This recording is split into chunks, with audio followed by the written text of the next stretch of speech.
मराठी मनोरंजन कला विश्वातील सुप्रसिद्ध अभिनेता पुष्कर जोग ह्याच्या बिल्डिंगला 25 डिसेंबर रोजी सकाळी आग लागली होती। अभिनेता पुष्कर जोग राहत असलेल्या मुंबईतील बिल्डिंगच्या 4थ्या मजल्याला आग लागली होती।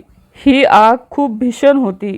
घरामध्ये पुष्कर आणि त्याची मुलगी हे दोघेही अडकून पडले होते। माझी या आगीतून सुटका करा अशी पोस्ट शेअर करत त्याने सोशल मीडियावर आवाहन केलं होतं। ही आग विझवण्यासाठी अग्निशामक दलाला यश आलं आहे। तसेच या आगीतून आपण सुखरूप बाहेर पडलो यासाठी त्याने अग्निशामक दलाच्या जवानांचे आभार मानले आहेत। या आगीमुळे पुष्कर जोगच्या घराचे प्रचंड मोठे नुकसान झाले आहे। पुष्कर जोगच्या घराला लागलेली आग शॉर्ट सर्किटमुळे लागली आहे असं बोललं जात आहे। पुष्करने शेअर केलेल्या या व्हिडिओबद्दल चाहत्यांनी चिंता व्यक्त केली आहे।